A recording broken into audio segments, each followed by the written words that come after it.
în englez, pero prima vuol che sia no one day o anche dicano devo farci una mai So my name is Anaïs Silvavet. I work at Vardimore Research Institute next to the hospital, and I work in the European and International Project Department. And my colleague, Anaïs Gonzalez, because it was a requirement to be called Anaïs to start to work there.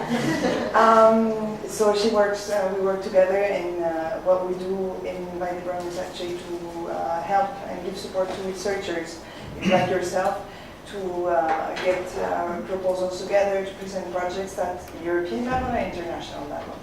So as Bonnie said, we have a contract with IDIAP, so this is why we are here today. And the idea of the session is to explain to you a bit more on what's coming in the European Commission program. I don't know if some of you know or have participated in the Framework Program 7. Now they call it Horizon 2020, which is the same as Framework Program 8, but with a nice name. So basically, the idea of the day came up because it's in Catalan, so it's somewhere else.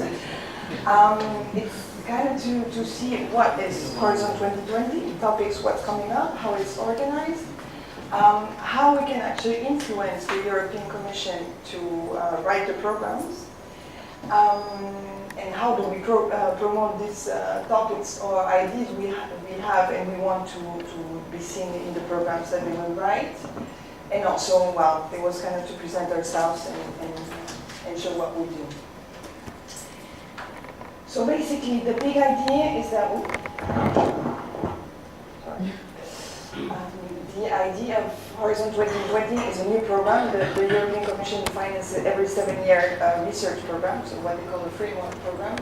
And one of the big ideas this time is to make it a bit more simple, which we don't believe it's going to happen, but that's what they say, it's going to be more simple. And one single set of rules, and also get innovation and business more involved in the program. Okay? So basically what they have is 3 priorities.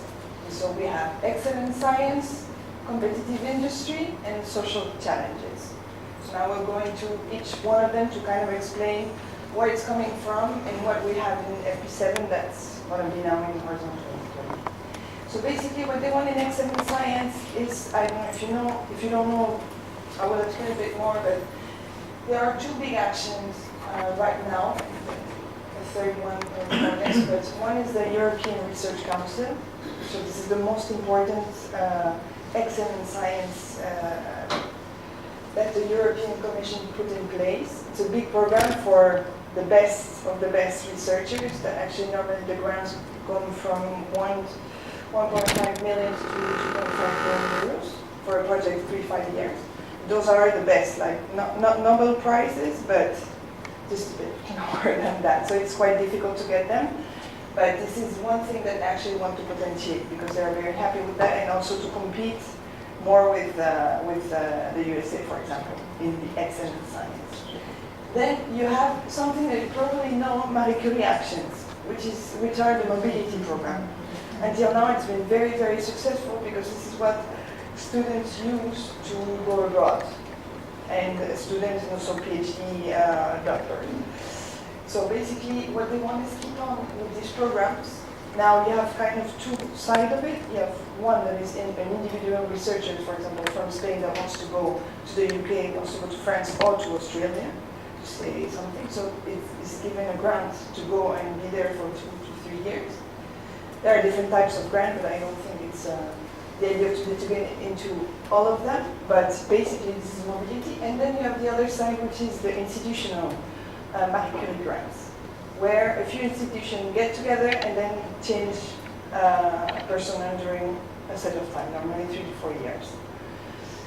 So those programs have been very successful too, and they're very happy to keep on going. The only difference, it will be called Marie Curie Skłodowska Action, because the Polish state was happy to put her name Well, as you know, she was Polish, so we don't just see the French part, we also the Polish part. And so this will go on, and I think if you have some research or PhD, this is something that, let's say that's the easiest way to get into European program. That's my opinion. Because it's really about exchanging people and mobility. It's not so much about research, but it's really about getting to know other people, getting to work with other institutions, which helps a lot afterwards to actually get into European projects of a higher level. Then you have one thing, I'm not going to talk too much about future and emerging technology. Those are like key technologies that will keep on, but it's like the most innovative technologies they have. And it's very difficult to get actually because they are starting to work on that. So for the moment, we don't know so much about it. And the last one, the infrastructure.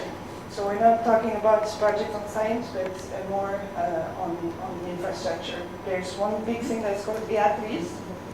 That's already into place. That is kind of sharing all the all the research structure between a set of European countries and institutions. So this is more like the tables and chairs. This is the idea. Okay? Okay, the second one, which is very important, because until now, the European Commission is saying that industry and SMEs, so little companies, are not participating enough. And what they want is that they participate a bit more, and a lot more. Why? Because the European Commission wants to have a direct impact on citizens' lives. So before it was research, and now they want research and applied research so that it gets to a product. And to get to a product and sell the product, you need companies. Okay? If this is good or bad, I'm not going to get into that. But so basically, the idea here is to make the industry more competitive. So giving access to risk finance, giving more support to SMEs, making it easier for them to participate. Because until now, the delays in participating is you present the project and maybe a year goes by and then you finally have the funding of the project, then you can start the project. So for little companies, this is awful. For us, it's not good, but for little companies, it's very difficult to be in there. So, in competitive industry, they will have some key sectors that they will finance. So I don't know, at your level, what could be the most interesting? I know for us, for example, as a hospital, we have the nanotechnologies, the advanced materials, for example, biotechnologies, obviously you could maybe get into there. But the idea is to work very close with the companies. Okay, so that's the second part. And then the third part, which is, I guess, the most interesting for all of us and you, is what they call the societal challenges. Okay, so within this we have quite a few ones. For the moment, there are 6. There were 5, there were 6. You know, this is something still kind of not definite because they are discussing. The parliament, the countries, everybody's discussing. Nobody's agreeing on what has to be done, but this is for the moment what we have. The first one is health, demographic change and well-being. So this is where most of us can fit in. Then the second one, this is where we can also maybe get into it in the bioeconomy. So all related, for example, to food, nutrition, and health, that can go into here too. So I don't know, depends who's working in what. And then the rest, I guess, is a bit further for us, but the security themes, the transport, secure society, very important, and climate actions. Okay, and resource. So basically what I tried to do here in the presentation, I have all the what we have from the European Commission as for today, which is a whole program with the definitions of each of the topics I'm going to go through. So I will send that document to all of you so you can actually have a look. You will see it's very broad, so it's very generic. Why? Because until now in the program it was kind of specific. You could not put a name on a topic, but almost. Now they want it to be a bit broader so everybody can participate. It's good, it's bad. So basically, for example, in understanding health, I mean, you see what's written here, and probably most of them you could actually put a project as for this moment, okay? but it's going to be a bit more specific in the next month because this is what they're doing at this moment. They have this, and now they have to get into each of them and put a little text saying, okay, this is what we want to do this topic, and this is where we could actually have some kind of impact. Okay, this is what I will explain afterwards. So if you're okay, I mean, preventing disease is also something you can participate in. Improving diagnosis, I mean, it's very, what's improving diagnosis? We'll see.